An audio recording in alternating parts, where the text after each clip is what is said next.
Let's start. It's my pleasure to introduce finally my colleague coming from Greece, from a very similar experience.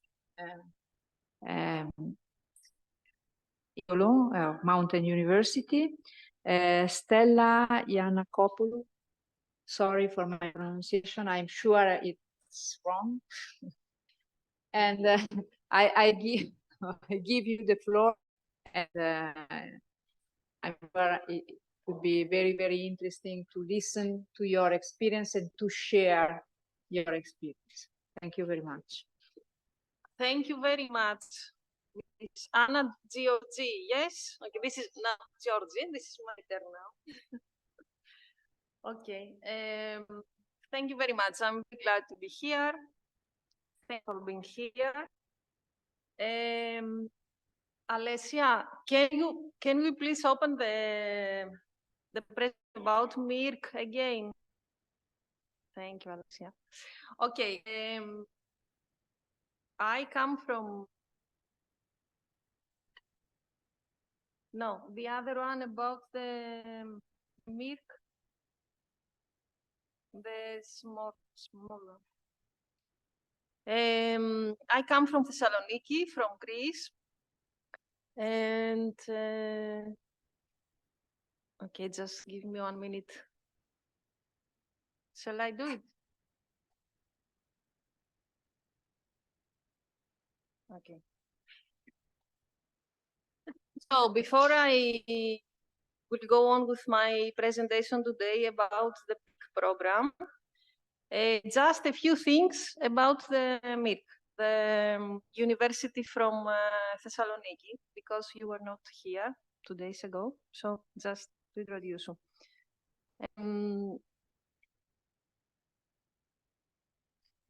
Okay, Greece is a mountainous country. In fact, is of 75% mountainous. But despite this fact, there was no, at academic level, no research center or school devoted to the study of mountainous areas.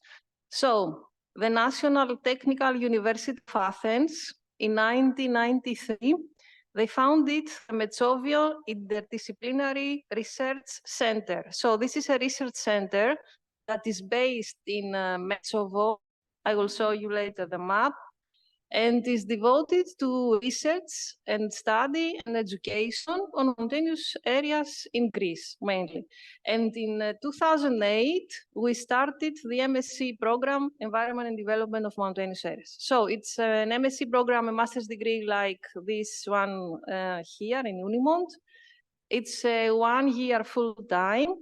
And the students stay in Metsovo. They stay in the facilities of MIRC. This is the buildings of MIRC in Metsovo. And they study about mountains. So here is the region of Epirus in Greece, and here is Metsovo. Metsovo is a mountainous town. It's pretty much like Edolon. This is the town of Metsovo again. And this is the facilities from the inside. Some views of the classrooms, where we have the courses, the rooms. Also, we have some rooms for the students, so they can stay in, library, etc.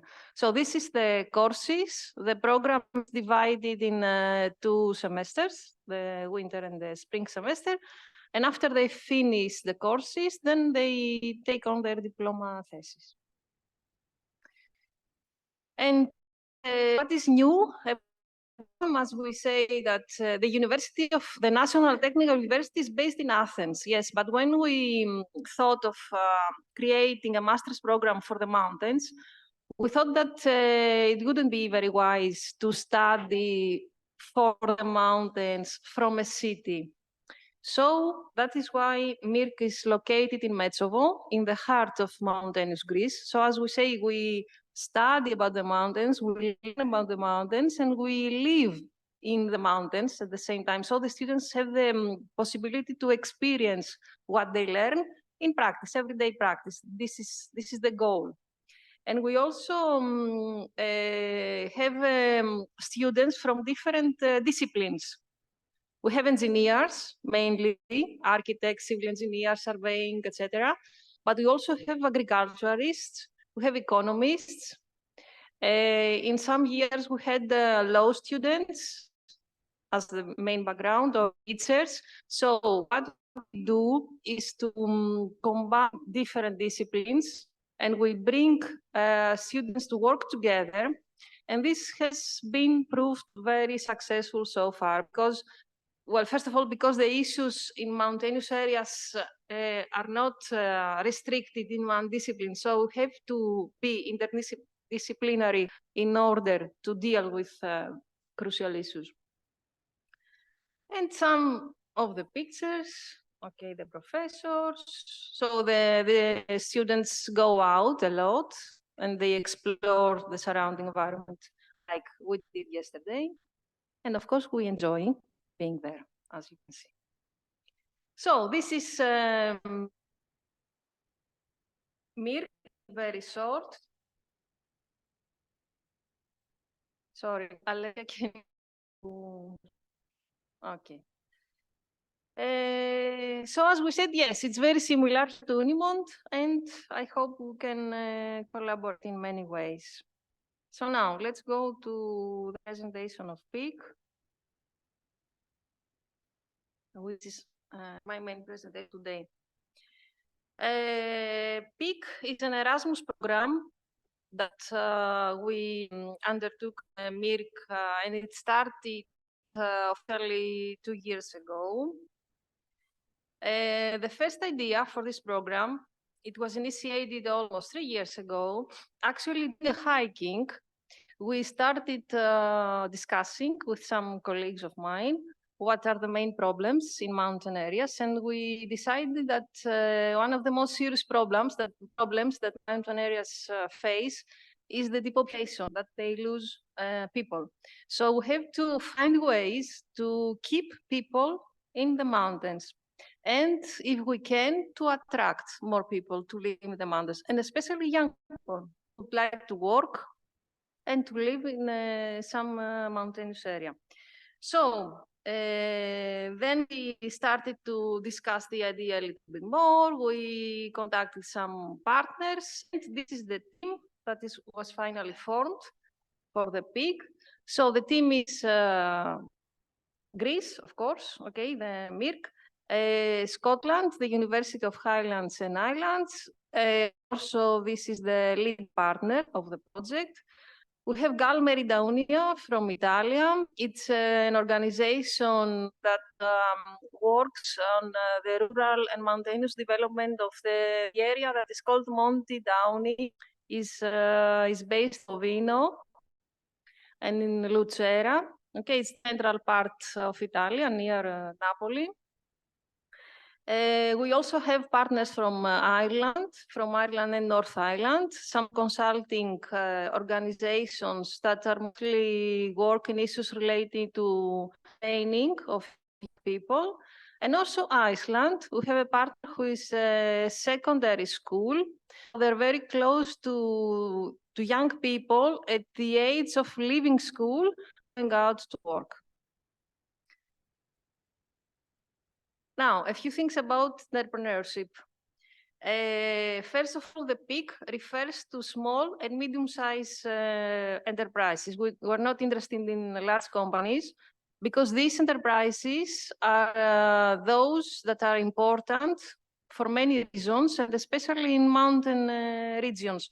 And when we talk about small, medium-sized, we mean businesses with less than 50 people. And when you go to the mountainous areas, then businesses are even smaller. Sometimes we have a business with 10 people or 5 people or even 1. Okay, so we are talking about this kind of enterprises. Now, why should someone would like to become an entrepreneur and don't search for a work in the public sector or become an employee? The relevant studies that we did show that among the different motivations, is first of all to have an income that will give them independence, will help them to live on their own expenses, to support themselves. And also becoming an entrepreneur for some people means social recognition and the fact that they have achieved a goal, a personal goal, or have satisfied their personal dreams or needs. Or many people said that I wanted to start my own business because I wanted to fulfill my own personal goals. So all the reasons are behind the motivation. Now, three things, well, many things, but mainly three, mostly gender, age, and education, are three parameters that affect the motivation and the way that the business may work in the long run. Gender, if you're a man or if you're a woman, plays a significant role to entrepreneurship, and I will show some data later on this preservation. Things are more difficult for women. Women have to overcome more obstacles than men, and they lack in many skills and other things in comparison to men. Age, of course, young people are by far more willing to start a business. It's more an age. It's not completely out of work, but it's difficult. And education. The more educated people, the more skilled people, then the more easy is to start your own business. Now, some of the barriers. First of all, access to markets. So if you start your own business, you have to find ways to find markets or create a market, if there is not, for a product or a service. So this becomes even more difficult in mountain areas, because mountain areas are usually remote and isolated and far from markets in the way the cities are. Or lack of networking. Networking appears to be very important in many, many levels in entrepreneurship. So when you start a business, you have to find a way to be part of a very wide variety of networks. Now, if you think that it's easy to start your own business, then you are wrong. It is very difficult. In fact, the data that we have from Eurostat and from the World Bank say that only 1 out of 10 startups will succeed.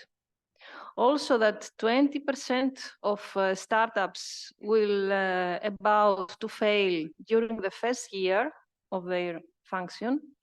Less than half managed to reach the 5 years, and only half of them, less than half, 40%, actually make a real profit. Because yes, you may have a business, but the expenses are the profit that equal to the profit that you make. Now, why these difficulties? The main difficulty is that sometimes, okay, you have a very good idea for a product or a service, but there's no demand. Nobody wants to buy your product or your services.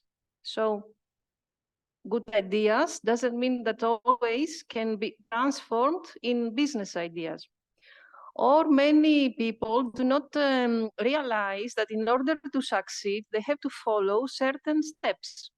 They have to start and they do many things and then acquire some skills and then find marketing techniques. There are several steps that you have to follow in order to succeed. You have to have some specific skills. For example, you cannot run a business if you don't have marketing skills at all, or if you don't have digital skills, or if you don't know how to promote your product or your services, or if you don't know how flexible. If something goes wrong, you need to make changes. So just a good idea, because this is what most people, an idea is not enough, as we say in entrepreneurship. So the goal of FIC was to create all these possibilities and tools and material in order to help young people, because it is focused on young people, to take their first steps, and to succeed in making their own business in mountainous areas. So, in the long run, the goal is to be helpful for these mountainous areas and to contribute to the revitalization of these areas and the economic prosperity. So young people, I would say, is in the focus of the PEAK project. Now, who benefits? We have 4 target groups that benefit from PEAK. First of all, of course, young people, since PEAK is addressed to them, and especially those who are called NEETs. Are you familiar with NEETs? NEETs is, it means not employment, education, or training. So usually are young people who left school early, or who don't have the suitable training at some levels, or who didn't attend university. So PEAK addressed at those people as well. The second group is the youth educators. So don't only address young people, but also educators in the training field of entrepreneurship, and they can use all the material that we have in PEAK in their training courses.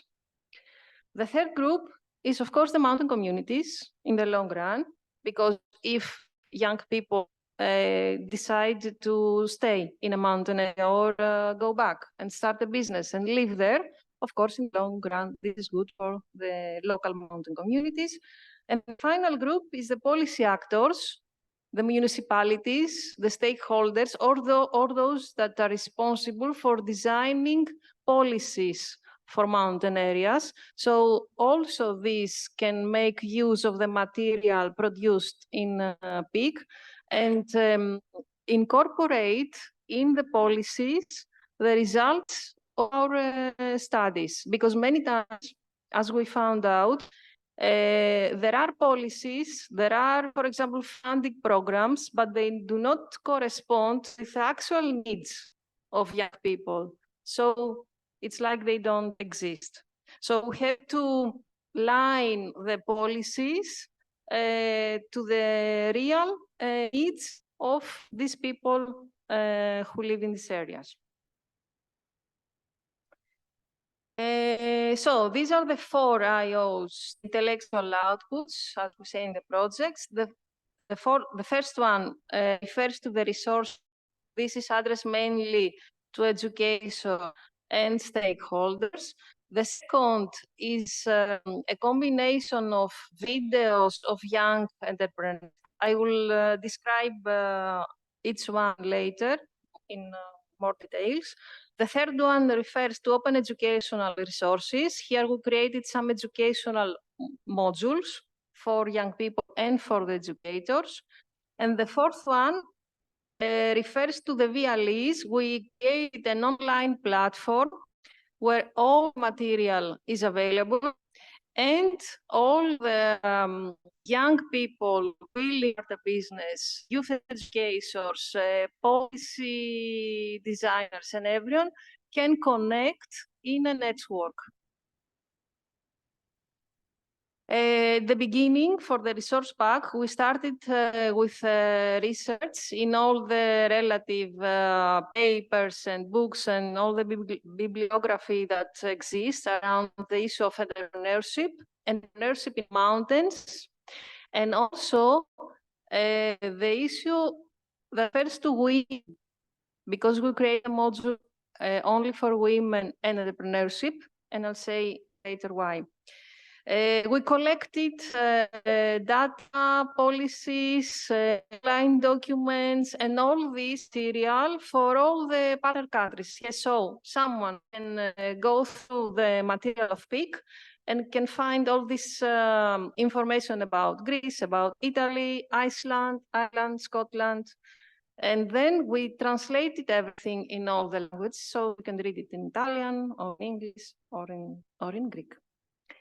We also collect case studies. So we did a first round of interviews with young entrepreneurs, with youth educators, and with organizations that are connected to entrepreneurship. So we had the same questionnaire of them. So we collected data from the field. What are the problems that young people have? For example, in Greece, because I know the interviews, took the interviews, there are several funding programs from the European Union to help young people to start a business. But when I asked the young people, did you get some funding? No one had ever taken any funding. Why? Because the prerequisites to take the funding that young people had to have, they had to have money. They had to prove they had some money in order to get money. It sounds crazy, but it's true. They had to prove that in the next 2 or 3 years, they had to prove some profit. Yes, but what about if the enterprise fails and there's no profit? So all these restrictions were so out of the question. So no one of them actually took any funding. So most of them took loans from a bank if they could. A vast majority took money from friends or family. So what I was telling before, that when we design these policies, we have to take into consideration what's really happening outside in the market. Because otherwise, yes, on paper, we say we have funding opportunities, but in reality, we don't. So we gathered all these materials. This is how it looks like. Many pages in PDF packs. So you can find data, you can find the numbers. Okay, you can find relative information about this. These are some of the written case studies. We followed, of course, the same structure. So you can find, for example, here, all the information regarding the young entrepreneur, what is the company name, all this, his social media, and then the questions of the interview. The questions were, how did you start? How did you get your idea? What are the difficulties? And things like that. And some advice, for example, what would you advise someone who would like to start his own business? So people who already did it give advice to other people, and this is also very useful. Okay, these are the case studies. Various data, why to become an entrepreneur, statistical data regarding entrepreneurship in Europe mainly, and unemployment also, and what's happening in the mountains. For example, are the characteristics of the mountainous areas that can be barriers or limitations in entrepreneurship, or what are these characteristics, for example, of the natural environment or the cultural environment of these areas that can be used as a source of ideas. So, for example, can you spot any lack of services in a mountainous area? And how could you create a business idea to provide service that is missing? And things like that. Okay, I will skip this. Now, I can show you, also prepared a short video about the resource pack. Alessia, will you open? So you are going to listen to our colleague Kendra from the University of Scotland, and she gives a short description of the resource pack. Oh, thank you.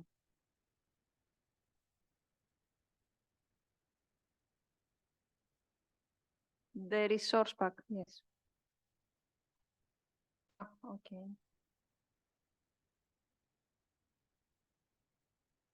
Welcome to an introduction to the Peak Educational Resource Pack. Peak is a youth entrepreneurship project funded with support from the Erasmus Plus programme of the European Union. Introducing innovation and entrepreneurship into education can foster the tools and skills required for young people to be able to start their mountain entrepreneurship journeys. Yet enterprise initiatives are still relatively new to many rural mountain communities. The Peak Youth Mountain Entrepreneurs Resource Pack aims to provide youth educators with information, ideas and inspiration to introduce innovation and entrepreneurship education into their establishment, and to do so within a remote, rural, mountainous context. For centuries, young people have outmigrated from Europe's remote, high-altitude regions, a process resulting in brain drain and social and economic destabilization. Mountains occupy around 40% of European territory and are home to around 25% of Europe's people. They have contributed to shaping not only Europe's history, society and economy, but also its climate and environment. But the mountain communities face particular issues and challenges, such as remoteness, distance from decision centres, depopulation, ageing demographics, lack of basic infrastructure, unemployment and low educational rates. These challenges form a distinctive need for a new approach to the sustainable development of mountain regions. The project, Peak, New Heights for Youth Entrepreneurship, is a new approach which places young people at the heart of the process. We want to encourage youth to stay in, move to, or return to mountain areas by encouraging youth entrepreneurship, unlocking the economic potential of youth. The resource pack consists of a PDF document packed full of facts and background information. Through our research and interviews with youth educators, we have identified key themes for embedding informal entrepreneurship education. These are the importance to connect learning to real-world scenarios, to draw inspiration from and showcase existing young entrepreneurs, to inspire creative thinking, innovation and ideas generation, and to encourage empathy and self-reflection. The included learning activities, to encourage basic entrepreneurial skills, address these themes and provide a Peak twist to specifically consider remote mountainous distinctions. There are links provided to written and video case studies of existing youth mountain entrepreneurs, and a comprehensive list of further reading and support. Should you wish to further the learning, there are links to the Peak Youth Entrepreneur modules. A PowerPoint presentation is available to be used as it is, or for adapting to the needs of the user. This presentation includes the key facts, interactive elements, and learning activities. The resource pack is available to download for free on the Peak website, www.peakentrepreneurs.eu. There, you can also find the written case studies, the literature review, and more information about the project. There are also dedicated social media channels for showcasing our Peak entrepreneurs in video format. Thank you for your interest. So you can find everything. Yes, social media. I will open the website. So I think that was helpful. Not this one. Okay, sorry. Alessia, again. Now, IO2.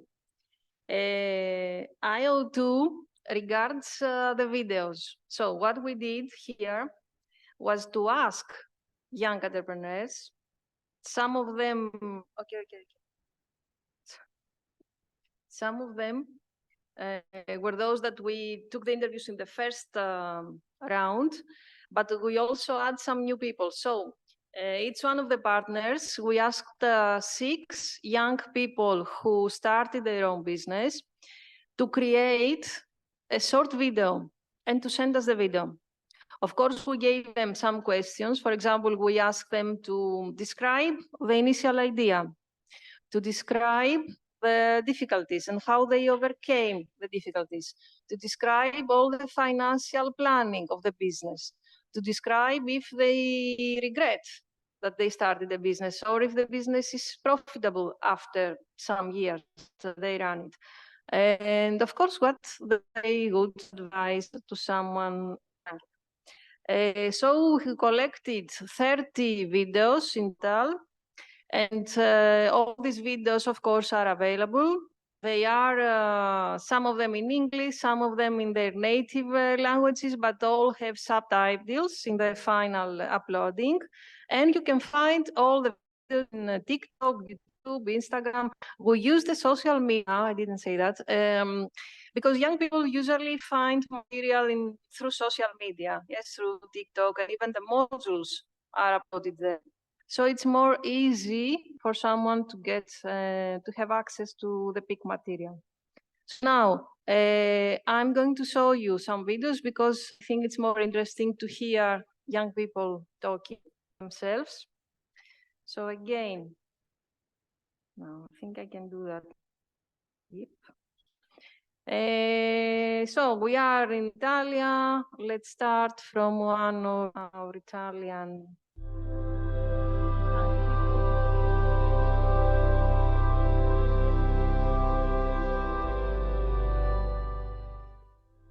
Sono Gaetano Schiavone di Olio Montefedele, noi siamo una piccola azienda a conduzione familiare, appunto nella località di Montefedele, in Bovino, uno dei borghi più belli d'Italia, nei Monti Dauni della provincia di Foggia. Tutto questo progetto è nato dalla passione e dalla tradizione familiare per l'olivicoltura.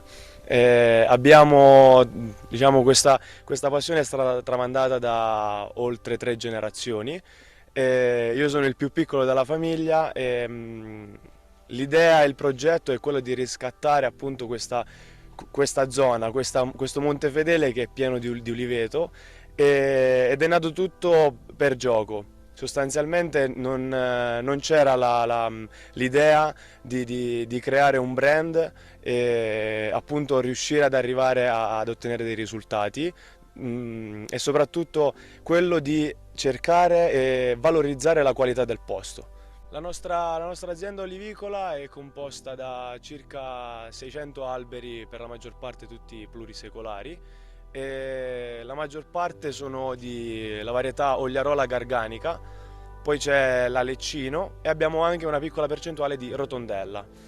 Noi facciamo da ben 2 anni imbottigliamo 2 etichette, 2 varietà, che una è la monovarietale Ogliarola appunto, mentre l'altra etichetta è il blend, che è composto dal 70% di Ogliarola, 20% Leccino e il 10% di Rotondella. Zone forse meno conosciute della Puglia, ma che in realtà nasconde tante belle novità, belle aziende e soprattutto dà modo a noi giovani di iniziare un progetto, un percorso formativo o imprenditoriale.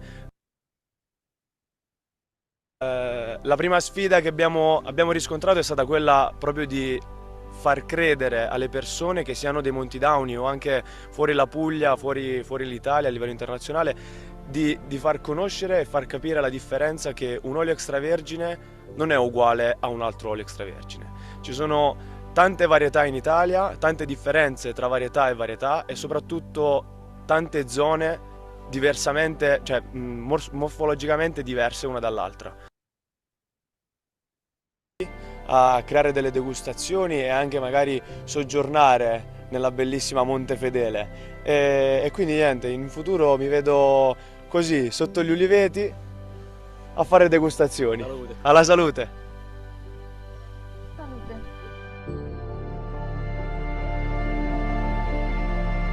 Okay, and one more only. I won't show you everything. Okay. This one, I like this one very much. This is from Scotland, and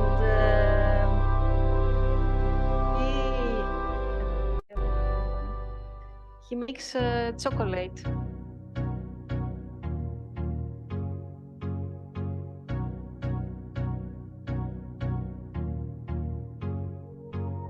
Hi there, My name's Finlay MacDonald and I'm the founder of Chocolates of Glen Shiel. I started a chocolate company that was dedicated to this place, so rooted in Glen Shiel, in the Highlands in Scotland.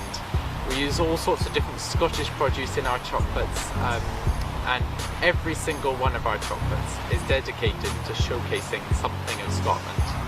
And little did I know this business would take off. It's grown from success to success. We've been blown away by how well it's done and how many people want a taste of this place. It was no secret to us that chocolate was popular, but we've been blown away by how popular our Scottish chocolates have been.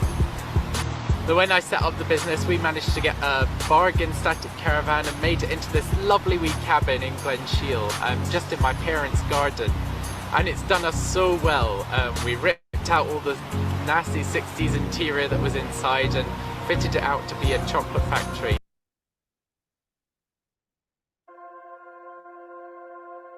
From a very young age, I was baking scones with my granny on Sunday afternoons, and my other granny I would bake cakes with. I just had food from every angle and with lovely people.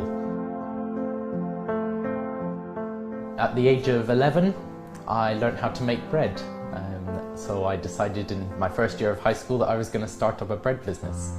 Using the money I had made from my bread business, I bought some chocolate equipment. Everyone loves chocolate. It was mainly self-taught. I learnt the very basics. And then when I left school at the age of 17, I decided to go into the chocolate business. So the obvious advantage is that there's such a big market. The tourist market is getting bigger each year. But personally, I love the research and development stage. Just being in the kitchen, mixing different things with chocolate, what tastes best, it needs more of this, more of that.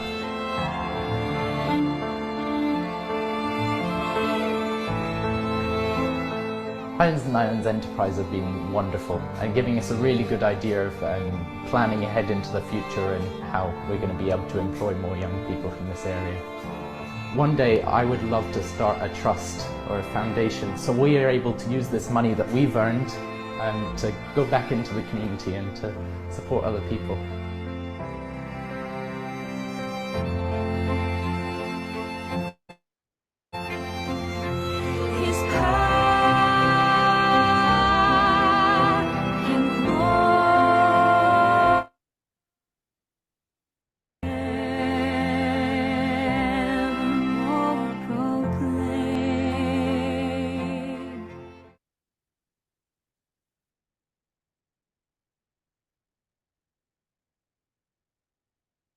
So, what we learned from all these young people was, first of all, some of them kept the business, like what's Gaetano in Italian. Okay. And this is also very common in mountain areas. There is a family business, and then the young generation keeps it and runs it, and expands it in many cases. Some other team, like Finlay told us, and also we had some of these cases in Greece. For example, in Greece, we have an example of people who were living in a city, then they left the city, they relocated, they took over a hut, a mountainous hut in 2,000 meters near a village, and they ran the hut the last 15 years, and they live there. So there are all different kinds of ideas and motivation before starting a business. They all had difficulties in the beginning, mostly financial difficulties, and mostly difficulties in making their products and services known to the local communities and to the public. Most of them told us that they don't regret starting a business, that the business started to have profit not the first or the second year, but after maybe 3 years. But that didn't stop them from go on. And so far, they all still run their businesses. So if you want, you can also go through all the videos. Now, IO3. after we collected all the material, after we had conclusions, we had the videos with entrepreneurs, then we created some educational resources, some bite-sized modules, as we say, 6 in specific. Why bite-size? Bite-size means that they're very small, they're very short, because studies real that young people are not very willing to read or being self-taught by very, very long modules. So bite-sized modules actually function better in practice. So these are, the first one, becoming a youth mountain entrepreneur. So we introduce someone to entrepreneurship and what does someone needs in order to start a business. Then module number 2 is our opportunity for mountain entrepreneurship, which means what opportunities are in mountains, what ideas can you come up with in a mountain area. Mountain 3 is about sustainable tourism, food, agriculture, and farming. These are the main sectors that you can start a business in mountainous areas. So through this module, you can find ways or relative material in problems, difficulties, and how to overcome them. For example, to start a tourism enterprise in mountain areas. Number 4 focuses on the environmental sustainability, because smart entrepreneurship is one of the main goals of PEAK. Number 5 focuses on key things that you need to know to attract customers. Okay, you have an idea, you learn how to transform the idea into an entrepreneurial idea and practice. You follow the step by step, but then you have somehow to create a market, if there is not, or to find customers for your products. And number 6 focuses on women. So each module follows the same structure. We start with an introduction, what the module is about. Then we have the learning outcomes. What will you learn after you have completed the module? Then we provide all the knowledge and the information. Then we use some quiz. Instead of giving the knowledge, we ask some questions and then the student has to answer. So they test themselves, actually. Then we give links to several parts of PEAK's material, and also the videos, the studies, the literature study we did at the beginning, etc. We use different tools and pedagogical methods in every module, and we show how to use these tools in order to self-learn the material we provide in the module, like SWOT analysis or mind mapping or a business canvas, okay, and how you apply these techniques by yourself. And of course, general conclusions then, and all the links of the PEAK. Okay, when we finish the modules, we created a questionnaire and we did an online survey. So we sent the modules to young people and to educators. So we took a feedback from them. Are the modules user-friendly? Do you find the material interesting? Would you suggest any changes? So we incorporated all the feedback. So then the final modules are after this procedure. Now, a few things about women. Why we devoted one module only to women and entrepreneurship? Because men and women are not equal in general and in terms of business. I skipped some things. Some statistics. Less women work in comparison to men in European Union. 1 of 10 self-employed workers are women in comparison to 17% for men. Only 3 out of 10 board members in large companies are women in European Union. Less than 8% of chief CIOs in European Union are women.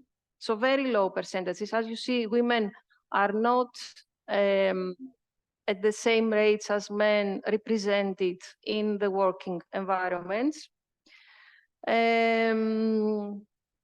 Also, in the so-called STEM, science, technology, engineering, and mathematics fields, women are always a minority, and this is because of the several stereotypes about women and men. Women are mostly employed in sectors like healthcare and education, but in the lower payment sectors of these works. For example, most women are nurses and less women are doctors, or more women are school teachers and less women are professors at the universities, or head of a university. And this is strange because if you see the statistics in, for example, I'm an architect. Okay, in architecture in Greece, in the School of Architecture, almost 80% of the students were female. Architecture is considered, I don't know why, but a female discipline for some reason. But how many women and how many men, professors, architects, more men than women? How many head at the university? How many famous architects, women, do you know? Except Zaha Hadid. Can you name one? But if you think, you can think of many famous men architects. Yes, this is just an example. So women, why is this? The women have to face obstacles and barriers.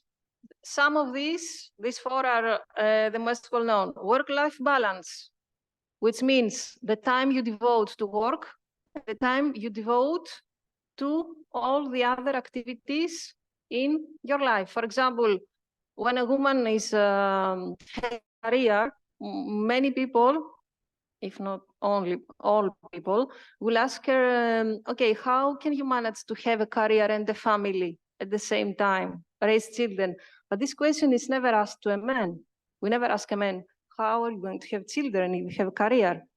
Okay, the glass ceiling. This means that there is always an upper level up to women can reach. That's why most CIOs and chiefs and bosses in businesses are men and not women. Other barriers, the payment gap. You know that for the same job with the same qualifications, men have higher salaries than women. Okay, and all these things become even worse when we go to mountain areas. Why? Because women in mountain areas usually have lower educational level. For the things that we discussed in the previous presentation, are less open to new ideas or to new methods. People are more conservative in mountain areas. They have limited access to technology, to information. So all these limitations and barriers keep women back for becoming entrepreneurs. Thankfully, things change. For example, you see in the videos, if you go through many women, young women who took part in Peak and created and followed their dreams and created a business, and things change in mountain areas. But still, we have a long way to go in terms of equality. So some main key points came out from the research. I will only focus on one, and this is the network. It came out that it's very important, both for women and men, mostly for women, to become involved in networks, to find mentors, find other women who succeeded and can give very helpful advice, to find networks of other young people who do similar things in mountain areas, and get together and exchange knowledge, information. What happens in Greece, what happens in Iceland, in Italy, are very much similar at a very large level. So these are some of our women that took part in Greece. in PEAK from Greece, Italy, Iceland, Scotland, okay, and have their own businesses. Now, along with the 6 modules in IO3, we created a Train the Trainer guidebook and a learner journey book. What are these? First of all, the modules are self-taught, so you can download and you can be taught from them by yourselves, or they can be used by educators in training, referring to trainers. So we have a guidebook for the trainer on how to use and how to teach the modules, what to pay attention to, how to inspire the students, where to focus their concentration, how to give examples, for instance, for the different countries, and so on. So a guidebook on how to train people to become entrepreneurs, and the learner's workbook, which refers to the student, the one who learns from the modules, like a personal diary of his or her experience of the learning journey, as we say, how they started, what knowledge did they have at the beginning, what knowledge didn't they have, what knowledge did they acquire after the modules, okay, and where they end. And finally, IO4, this is the VLEs, we say, the open learning resources. So the main problem in mountainous areas is that people are usually remote and far from each other. So we put everything on an online platform so that everybody can connect to each other. They can find material, they can find these young people, they can come in contact directly with them without asking any of us, for example. They can download for free all the material. And so the purpose was to help the people who still live in mountainous areas mainly, and to connect with each other and to create a large family in their effort to achieve entrepreneurship. So this is the website. Okay, so you can go, I will just a few things. You can go through everything by yourselves. You can find, well, I don't know if, if it opens. Anyway, anything.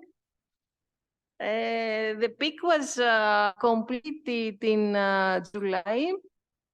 But everything will be online for the next years.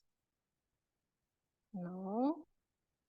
So this is the initial page. Okay, some news. Here you can find the partner. Come in contact with the partners, of course, if you like, the universities or the organizations. Okay. Here the resource pack, here are the video showcases, the modules, and everything is translated in all the partners' languages. If you want me to do something, I can do. I think. Yes, yes. This is everything is open and everything is free. For example, this is the resource, which is the IO1, okay, and also translated in all the languages. This is the video showcases. Say that, yes. We also created, let's open this one, a video guide. For example, you want to create your own video, you want to promote your business, and you need tools in order to do this. You need, even to make a video is not as easy as you may think. You don't just get your mobile phone and say a few things. You have to think a story. You have to think what you're going to present from yourself, because the videos usually short. Yes, 5 minutes, 10 minutes. So what are the main parts of your business that you would like people to know about. You have to give links where someone can find you.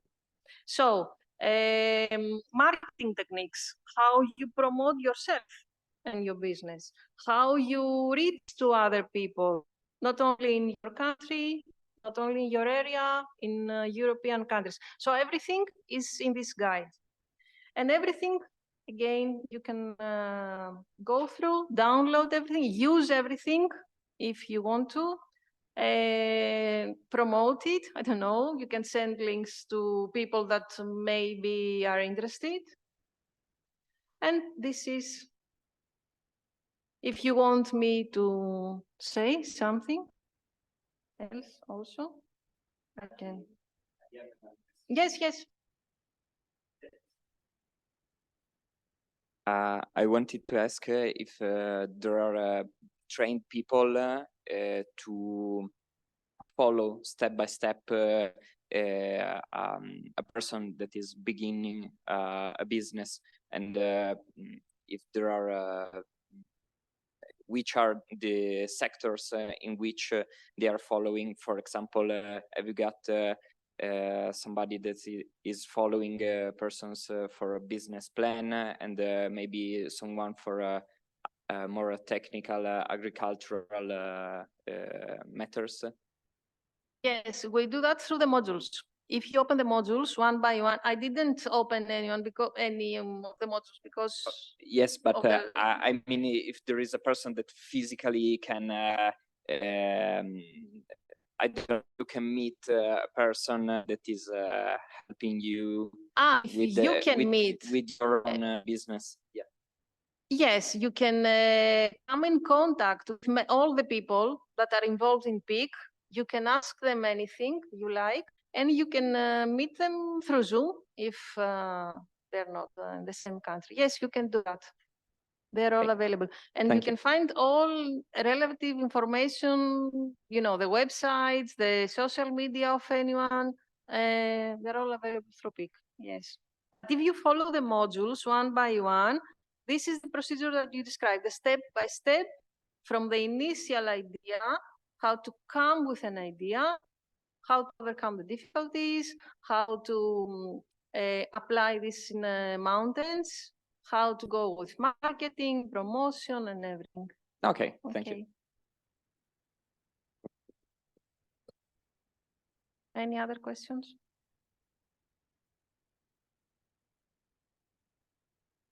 Yes.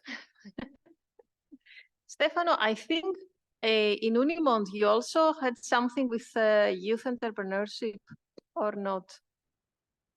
So you have some relative experience. Yes.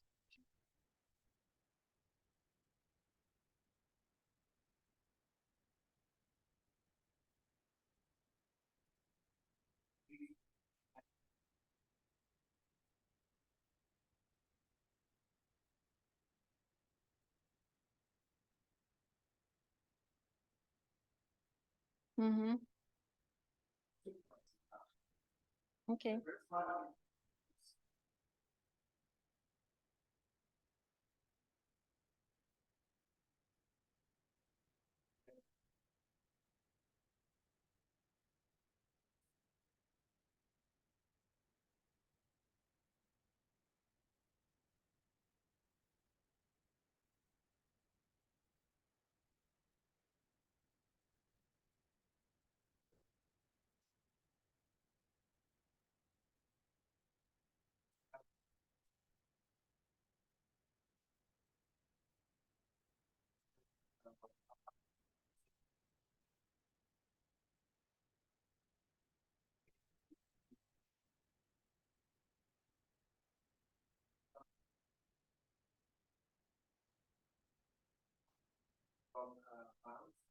From? Sorry, from? Yes. Yes.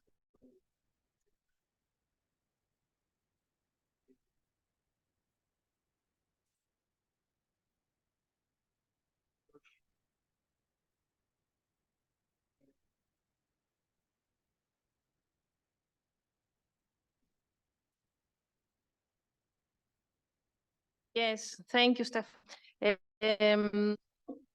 I didn't say that. Yes, the first part, when we collected all the relevant data, we also collected data for organizations and legal organizations in each country that help young people who want to start a business. So we have also the legal frame in each country.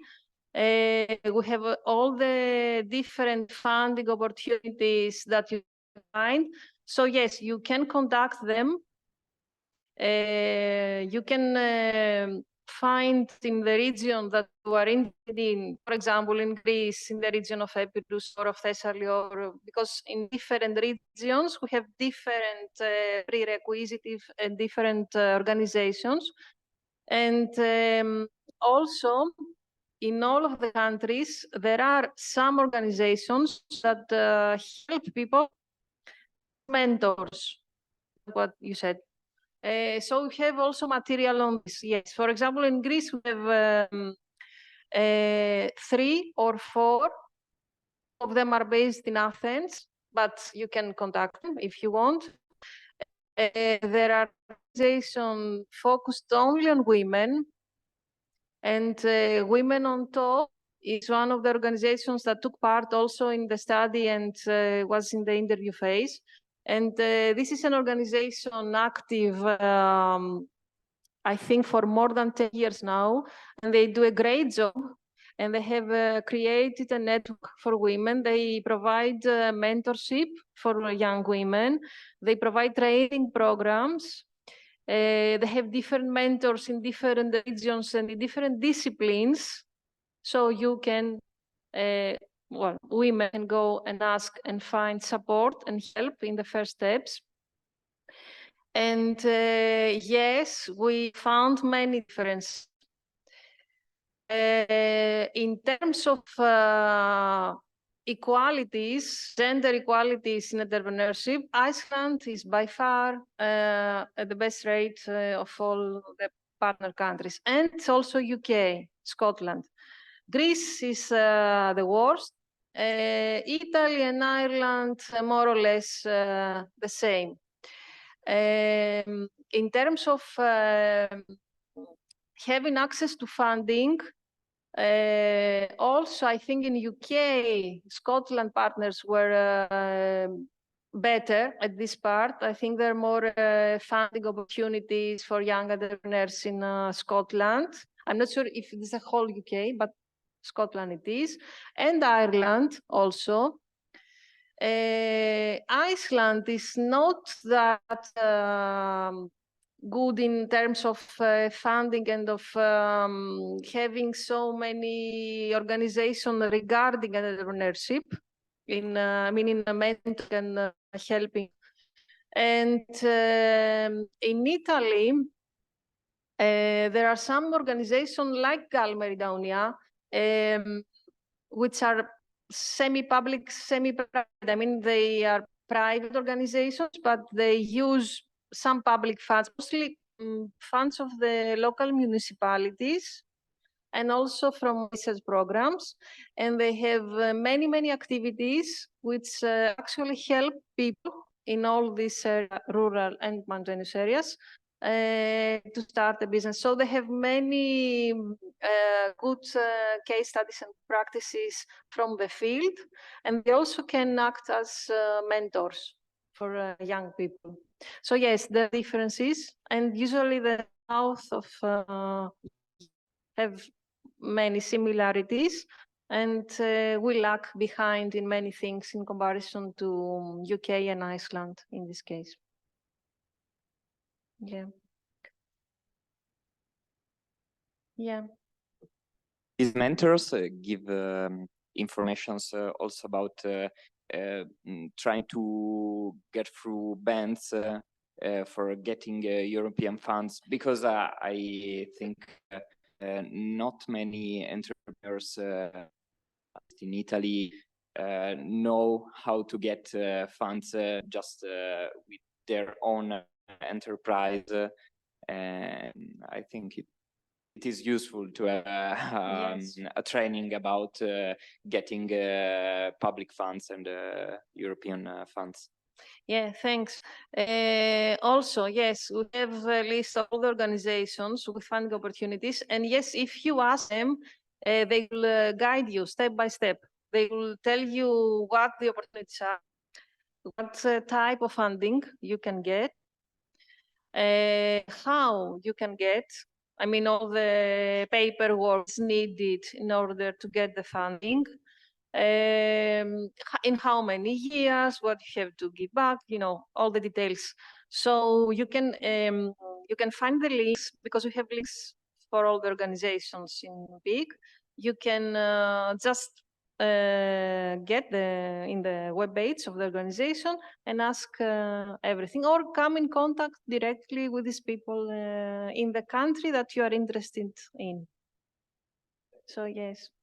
Yes, also this was a problem, because many people do not know how to start, where to go and ask. And this is, I mean, I think that the added value of the first IO is the gathering at the same place of all this information that is scattered in each country, so you can easily find the information or the knowledge that you need to have access to. Yeah, I think so. I hope so, because it took us a long, a long of time to do it, and a lot of work. Okay, what else?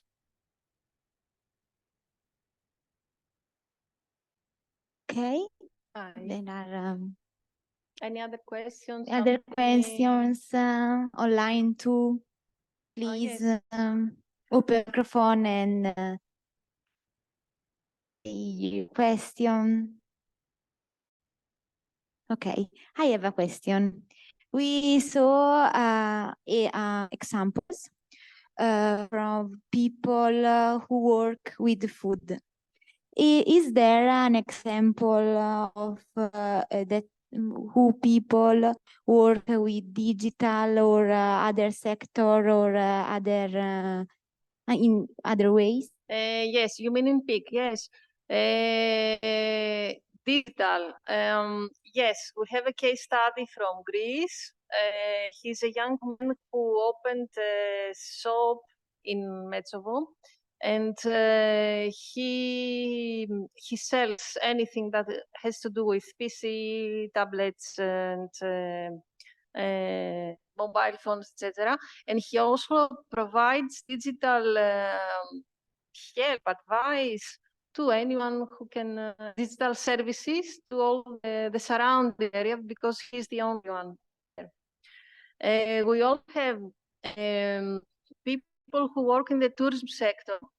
We have an example of a woman who runs the family. Another one who runs a mountain hut. We have many examples from people who work with handmade goods, products that they make and provide and sell online and in physical shops. Products also, yes. I think most examples from Italy were in products, olive and wine. We have a winery. So yes, when we thought about these videos, one idea was to collect different examples from different products and services, not just tourism or just products, so that we can have the opportunity to show exactly the differences also between different businesses in mountain areas. Okay. Thank you. Thank you very much. Other questions?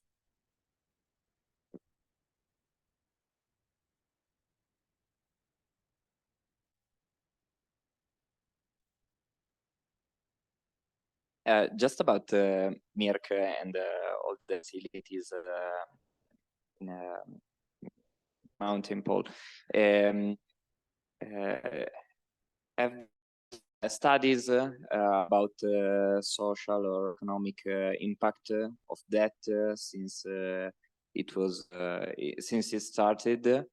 Have you some information? In Mirk, yes. Yes, we have some information. Well, first of all, last year we conducted a survey between our students, because after 50 years of the MSc program, we wanted to know what our students do, where do they are, if they work in a sector relative in mountain areas. And so we collected feedback, and many of them, yes, they work either in the public sector, or they have started, some of them, the business or in consulting in many mountain regions in Greece. And some of them moved on to other countries, but still working on sectors that have to do with mountain development. Now, about the social, yes, this is one of the was and still is and will be the main goal of Mirk, because as we say, we don't produce knowledge just for us, between us, you know, to stay inside the walls of Mirk. So every year we have conferences, we have seminars, we have workshops, and everything is open and free for anyone to come and attend them and interact, because the interaction with social communities is by far the best thing in all these years. So the feedback we have, and every year we organize, every 3 years, we organize a conference. So we gather people from all around mountainous areas, not only Metsovo. So far, the feedback is good, because what we do is usually take a different region, it's here, mountainous region in Greece, and we study this region. So we go again there at the end of the year, and we present our work. So this is the interaction with the local people in each case. We learn from them. First of all, we learn from them, because we never go as, you know, we know better, we are here to teach you, we are here to develop you, nothing like that. We go as students. We go to learn from local societies, because these people live in mountains. They face the difficulties all the time, the difficulties of the mountains. And then we combine this knowledge with the scientific knowledge that we provide at the university, and we go back providing useful works for each region.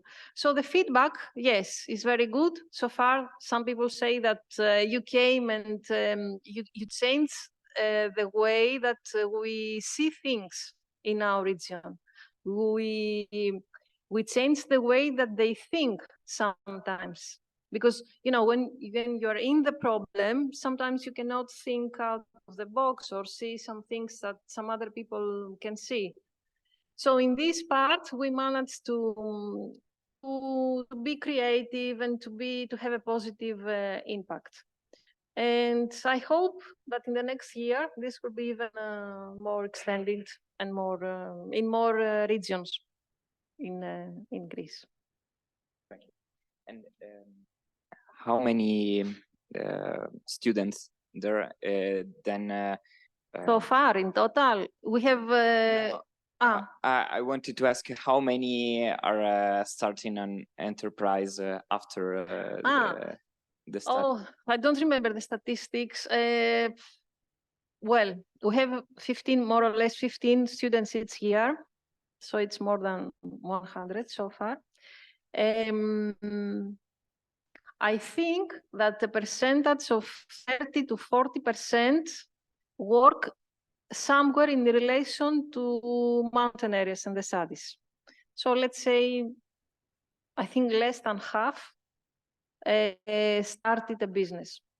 Most of them work as an employees in some private companies, in regard to mountains, or public sectors, or as consultants, and things like this. It's very difficult to start a business, believe me. Yeah, of course. And to keep it. And students are coming mainly from the area of Metsovo, or are coming from No, other the places? students, first of all, the students are all Greek because the program is in Greek, but coming from all over Greece, yes. But they stay in Metsovo, they live there because it's in person, you know. So for 1 year, they all live all together. And they live inside the building. They're not scattered in the village.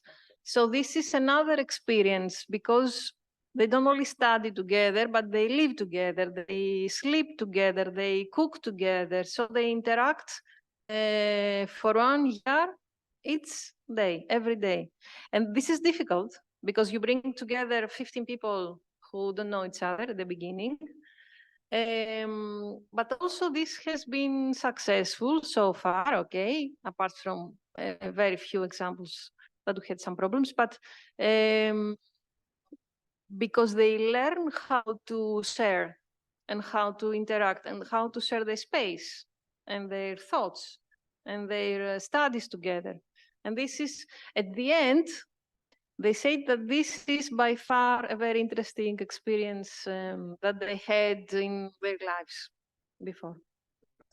And also, when we go there to teach, the professors stay for 1 week because the courses are for 1 week of one professor altogether. Then a professor leaves, another professor comes. So this is repeated. So the 1 week we are there, we also stay inside the building and we also are with the students all the time. So the lessons does not end in the class, you know, we eat together, we discuss things, we go out, we walk together, we go for hiking. So there is a very creative interaction for the professors only. And this is why it's unique. It is unique in Greece. There's not something similar. And it's unique as an experience for us also. That's interesting. Yes, it is. And it may become better the next years, I don't know. Maybe we should open it. Well, this is a thought, because Greece is a village. I don't know, maybe we should have some courses in English, because otherwise we cannot invite anyone from outside Greece. And this is a thought for the following years. Maybe, but just also for us. Yes. Professors. Yes, of course, I will discuss it. Yes, this was an initial thought that maybe we can do something together with your students. You can come there. In the past, we had an MSc program, I think from Germany. I don't remember very well. So some students came there, spent the week with students, and it was very nice for all. So maybe you are the next. We'll see. Okay, other questions, comments? Okay. Okay, so I have one last slide, as always.